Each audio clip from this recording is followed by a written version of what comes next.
طريقة عمل كشري المصري أو الكشري يعني في حلة واحدة، الكشري المصري في حلة واحدة.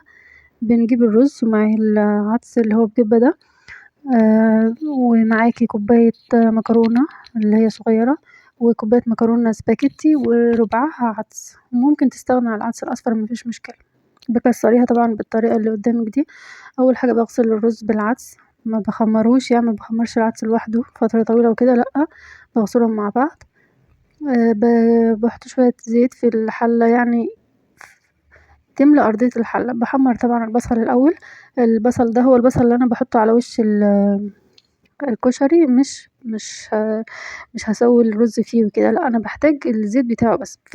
في براد تاني على النار باحط المية تغلي على أساس ان هو يبقى يتعمل بسرعة. باطلع بقى البصلة بعد ما اتحمرت، والزيت بتاع التحمير هاحط فيه بقى الرز بال بالعدس بجبة، وباحط الملح. طبعا الملح مش لكمية الرز دول بس لأ، ده كمية المكرونة برضه هاحطها عليه بس بعد شوية.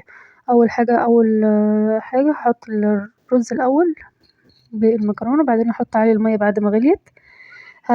هازود طبعا المية عن الرز في حدود بتاع مثلا 2 سنتي أو 2 سنتي ونص، يعني لو 3 سنتي مفيش مشكلة، لأن ديكِ انتِ المية اللي انتِ هتزوديها دي علشان تحطي بقى المكرونات بعد لما تغلي. هتحطي المكرونات بتاعتك، هتستني تغلي المية الأول، هتحطي بقى المكرونات بتاعتك اللي احنا حطيناها في الكوبايات. لو احتاجتي بقى مثلا تضيفي شوية مية صغيرين بحيث ان هي تكون المية يعني طالعة كده في حدود عقلة صابع كده، بس على شرط تكون المية مغلية، وتدوقي طبعا الحدق بتاعك. هنيجي بقى نعمل هنا الصلصة. بتحطي يعني كيس طماطم مفروم، ده كان جاهز عندي. بتحط عليه ربع كوباية خل، بنضيف بقى البهارات، الملح طبعا بتاعك، وهنا بصل بودرة وتوم بودرة مع بعض. بتقلبيهم، هو بيجي من عند العطار يعني، بس بيكون بيحتاج زي المضرب كده علشان يفك من بعضه. هو أو تدوبيه عادي بالمعلقة يعني بيدوب معاكي بسرعة مفيش مشكلة. ممكن تضيفي بقى الكمون بتاعك برضو.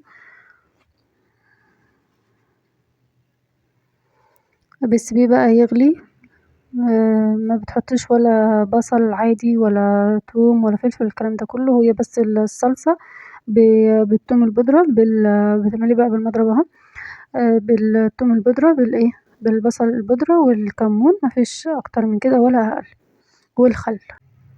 ده الشكل النهائي للكشري، وبألف هنا وشفا، والسلام عليكم ورحمة الله وبركاته. اشوفكم في فيديو جديد بإذن الله تعالى. متنسيش اللايك وسبسكرايب للقناة.